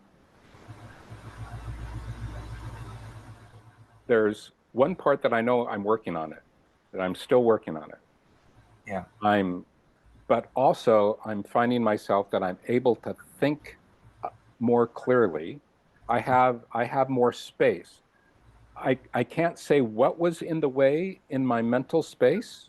I Hmm. can't say, oh, those thoughts or that line of thinking or that package of crap is what was wrong, and I know I put that in the garbage. I can't say that. All I know that is that I have more space. One example is the Substack. I, Okay. I, I'm, I, I'm in a routine with that. Got it. There is. I don't know who I was speaking. It might have been another podcast. I was talking about. Oh no, it was Impact. I'm part of it. Impact. I want to talk to you about it Okay. because the leader is always wanting me to find people who would be great for the group, and you'd be great for the group. Okay. But I was saying I have no problem painting Yeah. ever since I was 14 years old. It's like Right. I'm there. I just pick up a brush and I'm doing it. And I give a lot of thought to it, and I study it, and I all those things. When it comes to writing, it's a little bit challenging, but with encouragement over the years from Rebecca, she's a writer also. She loves my Substack, which is fabulous. Sure. It's a great compliment, right? Yeah. And I'm working on manuscripts, like 3 manuscripts. One basically that I don't need to do much to get it finished. But those things are challenging. Then there's some administration things that are challenging. Yes. And the most challenging is thinking about finding clients, calling people up, sending emails. And I get these little bursts of Right. ideas, Yeah. right? And Yeah. I follow them, and they just kind of in some ways lose steam Hmm. on both ends, or my end or their end or someone's end. Yes. Yes. And it just, they're still good ideas, but it's just a weird, I know that that's what I'm really working on. I'm making progress, Okay. but still I don't. Rebecca says this, the work that I make, and I have been making for essentially 30 years, Yeah. is remarkably saleable. Yeah.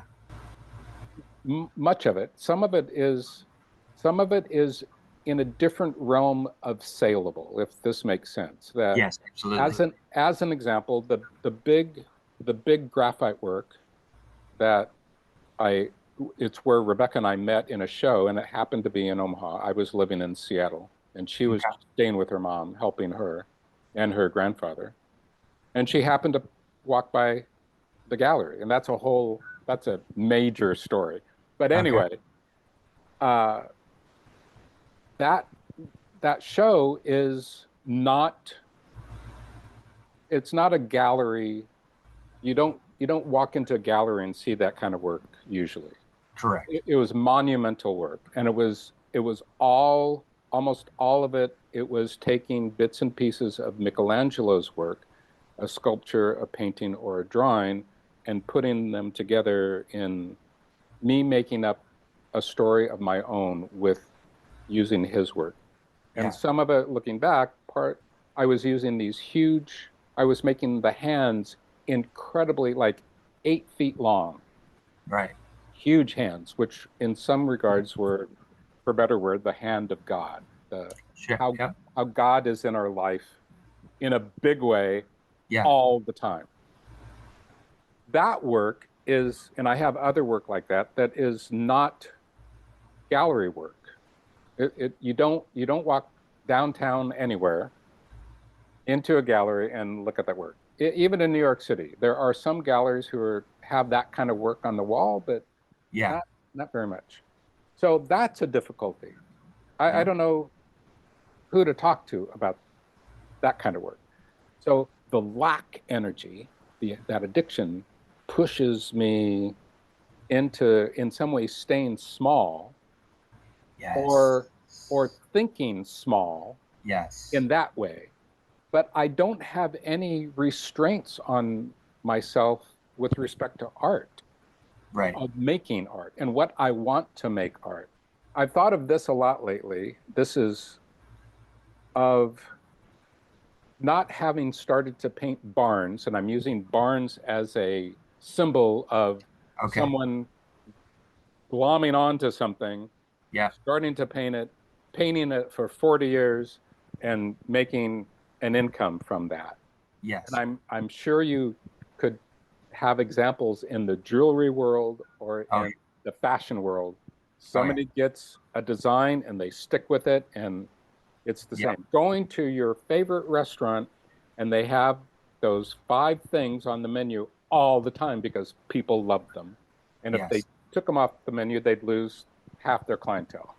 So For sure. I don't make art like that. No, exactly. I never have, and I can't. Like the painting behind me is that I'm telling that story in Substack that I haven't even gotten into, so many parts of it, but it's speculative. Right. I'm like one of the strangest, most I'll just not being embarrassed, one of the most talented. Uh, can't think of the word that I was just going to use. Speculative artists. Yeah. Yeah. Every Yeah. everything I've done in years has been completely speculative. It's because I have been moved by it. Right. I made a painting starting in 2020 of all the things I was feeling because of the craziness the world was plunged into. Sure. Yeah. Yeah. Yeah. And then finished it when I got here. And I had before that I had worked on a painting for 9 years, one painting, eight Wow. feet by 77 inches, from a dream Rebecca had. Okay. And I made other paintings about 6 years into that. But for 6 years, that's all I did, all I worked on. So Yeah. this is about the core of creativity ultimately, and sacrifice, you know. And Yeah. part of the sacrifice is connected to my addiction to lack, Yeah. and part of the sacrifice is a is a celebration of what creativity really is. Yeah. That it is without hesitation. Yeah. I would die on that hill. Yeah. Yeah. I'm going to say that again for you. Creativity without hesitation. Mm. The ability to tap into that, and I can feel your emotion as well Mm. because I know it. I know it intrinsically. Hmm. I can feel that too. The the ability to just go with it. Allow yourself to move with that flow state, that being in that zone of creating, which is, I would venture to say, is as close to being connected to the creator as an artist potentially can get when you're in that, because a lot of times all sense of time and space dissipate. Hmm. It just fades out, and you're doing the thing that it's coming through you, it's moving through you, and through your hand onto whatever medium you're working with. But being able to allow yourself to step into that without the fear, of the outside circumstances, without Mm. the fear of I've got to make a certain amount of money or I've got to have this done in a certain amount of time. Without those fears, those constraints, it's freedom. Mm. Full. It's true freedom. Um, and I hope that the audience, anybody that's listening to this, can get this message Mm. that that is a space of freedom outside of a lack mentality. Because when you step into that, you're able to step into the source of everything. It's abundant. Mm. It doesn't shut off until you shut it off. Mm. And I think that's the contrast of the lack mentality that Totally. that we both experience. Yeah. Um, it's not always profitable Mm-hmm. in the ways of this world, Mm-hmm. but I think, like you're saying, that's the give and take of it, right? Mm-hmm. For me personally, I would prefer to be able to stay in that as much as possible, and I think that would dissipate that lack mentality. And I don't know what the psychological connection or correlation of this would be from potentially your wife's perspective, Mm. but I know, I've looked at this through all of the psychiatrists and cognitive therapists that I've worked with over the years, and it's never really been presented in this way Mm. as it's coming to me now through our Mm. discussion. Um, but I think it's an opportunity to alleviate some pressure off of a creative if they can Totally. if they can see it from that perspective, Absolutely. and they can allow. Mm. Whereas you're saying you wouldn't change it for anything to be able to have that and tap into that. Um, you wouldn't sell it off at any price Mm. because it is invaluable. Mm-hmm. Um, and I think that's a beautiful place that we got in that, allowing for that conversation to expand. Mm-hmm. Thank For you. sure. Thank you. Thank you. Yeah. Thank you. It's what when you said that, it it made me feel how awkward I experience my stumbling around with prayer, Sure. but when I'm painting, I know that that is prayer. Yeah. Yeah. Exactly. Yeah. It's that communion Mm-hmm. with the divine. Um, Straight up. because creativity is a divine characteristic, Mm. right? It's from the origin. Right. Right. Yeah. So with the opportunities that you've had to be able to speak about your work over the years Mm. to different audiences, one being on the TEDx platform, have you found that to be as fulfilling as doing the painting? Mm. Nearly. Yeah. Okay. It's close. I mean, there's nothing drawing and painting. It is something harmonic Yeah. in me. But when I'm speaking with people, speaking to you, but knowing that, others are going to hear, Yeah. other audiences that I've done podcasts for and with the hosts, but also teaching over the my lifetime, it brings a joy that is undescribable because Yes. it is creative. I don't know, at 9:59, I didn't know what we were going to talk about, but I was super excited about having the conversation. Yeah. Yeah. You know, there are, yeah, and I knew that we were going to go deep. I absolutely knew that, and And I was excited about that. There was a little bit of maybe not trepidation, but Apprehension. apprehension, anxiousness. But Yeah. my wife and I do it all the time. It's like, oh yeah, last night we went deep. So, and it was intense, and I knew how to dive, and that, you know, I would come back up for air.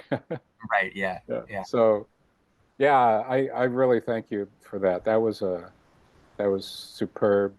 And I loved, like I said when we first talked, and I was listening, almost had his name, has a French name, first name, I think, your friend Pierre. Pierre, yeah. And how you said, let's circle back to that. And it was just spot on. Yeah. Uh, Yeah. so I knew that that was that was in the In the works. cards for today. Yeah, yeah. Yeah. Yeah. I appreciate that. I appreciate that. That's the that's the benefit for me from my perspective as a host, um, to not have things scripted out. Mm-hmm. Is because I'm already paying attention and putting pins in different aspects of the Mm-hmm. story, that I can just draw a circle back to. Um, and I think those are the opportunities that allow the audience to get those golden nuggets Mm-hmm. at For different sure. points in time. Yeah. Points in time. With being back in the area that you are, and in a place and time of abundant, uh, or maybe not even abundant. It's a space and time where everything is taken care of, so to speak. Mm. Being in the location, the home, the Mm. studio, the market. Um, does that also allow you freedom from the constraints of some of that lack mentality, I think so. knowing that the provisions are there? Yeah. I just have to do what I do. Mm-hmm. Yeah. There's definitely a stability I feel, and there's I think enough,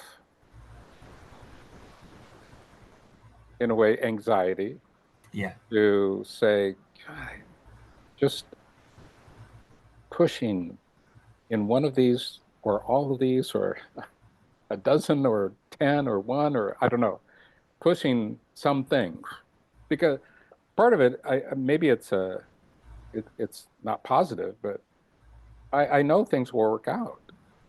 I just, and part of that is having made art. yeah, I just know, I don't know what, when I started doing portrait work a couple years ago, I had no idea what I was doing. It was when I first started, I thought, oh my God, nobody's going to know about this. I mean, it took a lot in a way for me to be as as transparent to put up backstage on my Substack, because when I look at it, and not that I want to influence people at all, I see so many. I could repaint the painting, and it would be yeah, such a better painting, but yeah, yeah. then it wouldn't be my first group of portraits. Right. So I feel good about myself that I'm willing to show these stumbling steps of me starting to understand, just a tiny bit of Yeah. how to make portraits. So, Right. uh, remind me of the question. It was asking if it was alleviating some of the Oh, yeah. lack pressure. Yeah, for sure. It is. But I want, and some of it is there's the age factor too. Yeah, And yeah. Sure. I'm thinking, well, you know what? I've told people, a few people, not many people, but all around in the storage spaces around my studio and down in our garage and in our basement is packed with my really, really decent art. Yeah. And they're kind of like my 401k, Yeah. but I have to start, uh, in a way, engaging that process Right. of getting people to find out who I am Yeah. and Yeah. say, oh my God, you have this and you have that, or I want that, I want that, and the people who can afford it. So, and I have a lot of work that's small that is super affordable also. So, and Yeah. making prints and all those things are in the works, but that the lack monster, whatever we call it, Yes. creeps in and pushes or Yeah. just takes all the air, oxygen out of the room or whatever it might be, and it's deflating or whatever. Most definitely. Yeah. Most definitely. With Satori Innovation, how did you come up with that concept Mm. of creating that and then curating it as a consulting and ideation Mm. accelerator?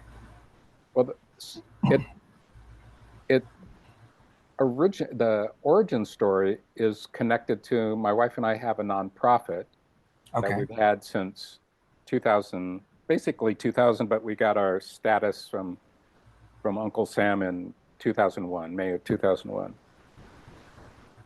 It's called Satori Institute. Okay. So it's an arts and education. We do investigative reporting and also healing work. So it covers a lot of spaces and domains. And through that, I had developed talks and wrote some about creativity because that was one of our educational themes. Okay.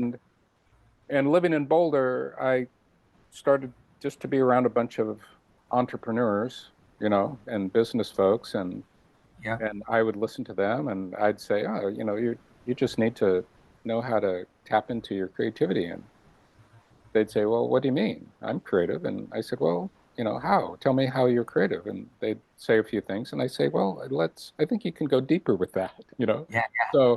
So, and I saw this really, really deep need for, especially in the entrepreneurial world, where they thought they were being creative and they were nowhere in the ballpark. They weren't even in the same town Yeah. as creativity. They were somewhere in a old dump site or something. Right. And they were thinking that, oh, here are our 7 steps of building our business, and innovation is one of them. Yeah. And they're going to have the team and I, and we're going to have the meeting next month on Tuesday at 9 o'clock, and that's our innovation meeting. And then bada bing, bada boom, we'll be set. And it's like, oh, dude, that ain't how it works. Right. I can do that.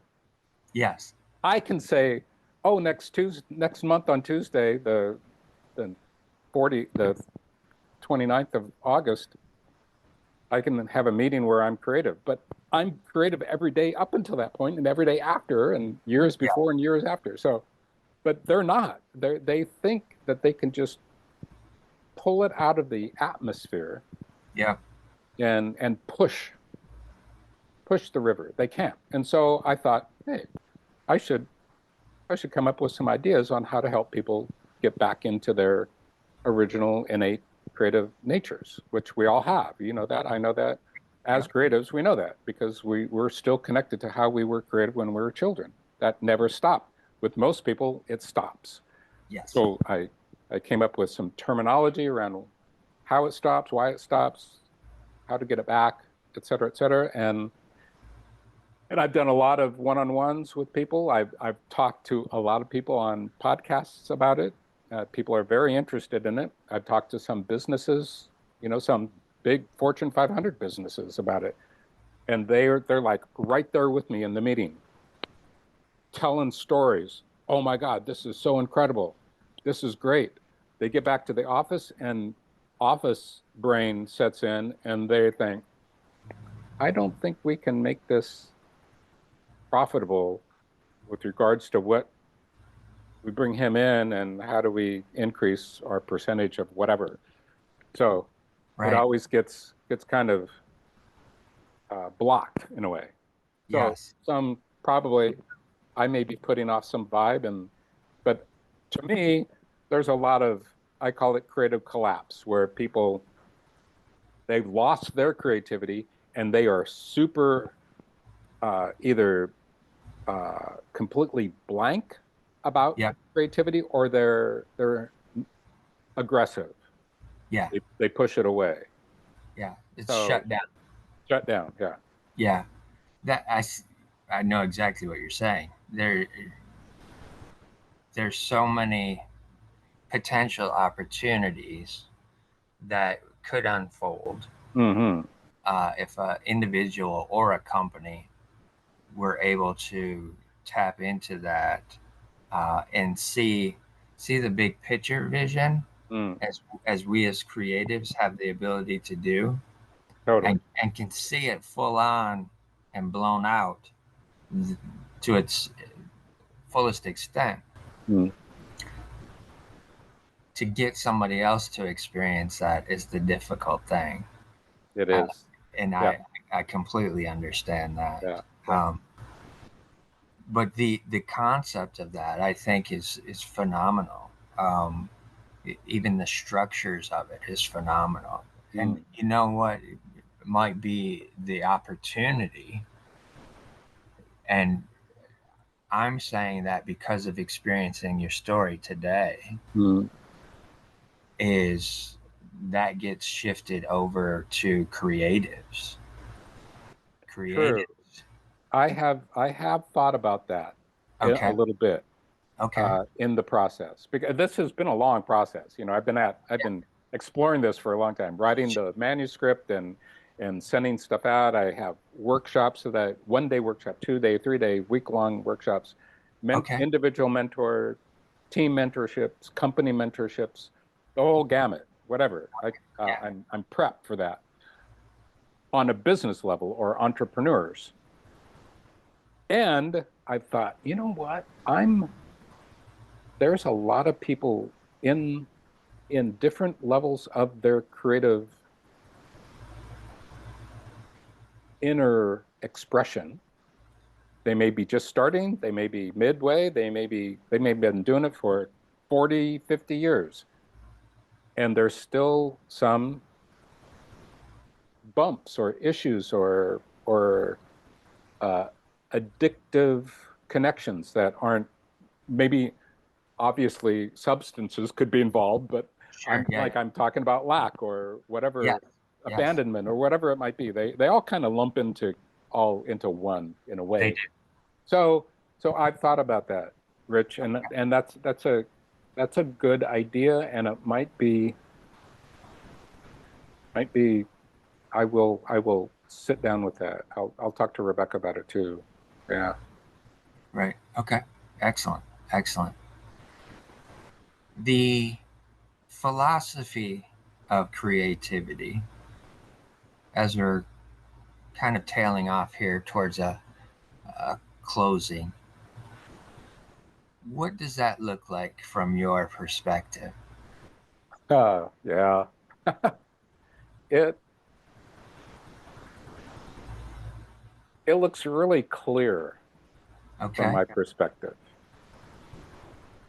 Very, I know it in the quantum foam of my being, Right. way smaller than in my molecules or atoms, just Yeah. all the way down to the tiniest level. I know this backwards and forwards of this core philosophy. And at a larger level, I know it even more deeply in the last few years because of how I've reestablished essentially a connection to God. Okay. Yeah. And that connection is, oh yeah, that's what you are, Yeah. in that Yeah. ineffable way that we are unable to conceive of anything at that level.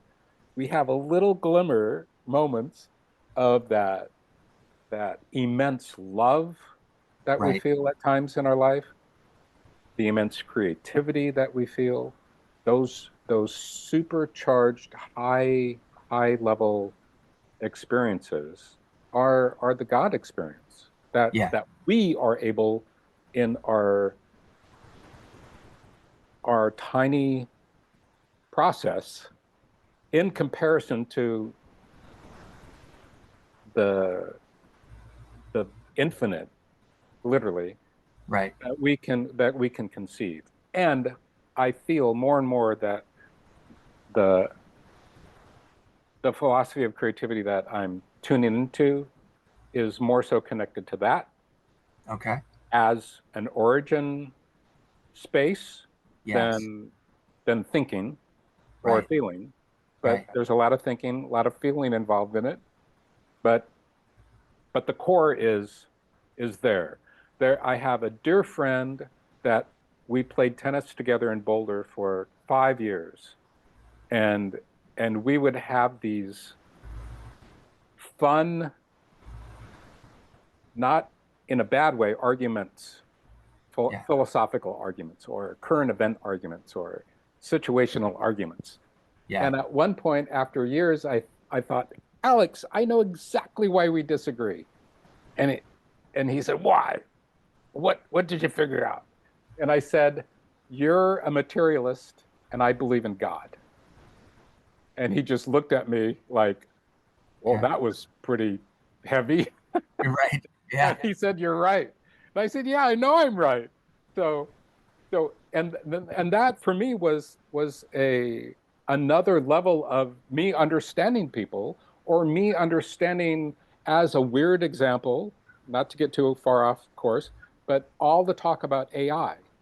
Okay. Yeah. All the talk about AI is mainly marketing. 99% of it is marketing. Yes. The people who say it's going to fix everything in the world, and the people who say it's going to kill us all. They're both marketing AI. Yeah. But they're all materialists, meaning that they only believe in matter, that the world is just physics, Yeah. and the computer is just a computer, and we're just a meat machine. And Right. so a computer can do what we can do, but that is absolutely inaccurate. No. No. Yeah. Yeah, yeah. So this awareness, back to the philosophy of creativity, is a massive amount of it is about this. The basis of philosophy is originates from the divine, from Right. God. Yep. So whenever I'm able to sit there, which is the place that I sit or stand when I'm making art Yeah. in a natural way, whenever I can blend myself or harmonize with that quality that I have when I'm making a drawing or making a painting, Yeah. if I apply that to when you just asked that question of the philosophy of creativity, and I'm able to surrender that into God, then I Yeah. know just what to do. And Right. and obviously that also applies to my addiction to lack. Bringing God into the situation instantly pushes the lack out, I believe. So me remembering that, and coming from that harmonized space is super important. Yeah. That was a beautiful summation. Beautiful. Because I think you're 100% on the money with it. Um, and that is, again, I've been seeing it tie back to your younger years as well when uh, karate came into play. Mm, Where and the way that you described it, that it was presented to you was it was combative, right? The combative right. sport, but the philosophy behind it is not combative at all. Mm-mm, mm-mm. Uh, No. And I think that's fascinating. Yeah. Um, as I always like to close out, I want to always remind the audience and the creative community that may be listening with their journey that they're on, the ups, the downs, the pivots, the sideways maneuvers, to listen to your heart, Mm. but always be kind to your mind. I love that. I saw that last night Yeah, as one of your banners, and yeah, it just made me smile. yeah. Be That's kind to your mind. you have to. I have to nowadays. You can complain about your brain, but be kind to your mind. Yes. Perfect. Perfect.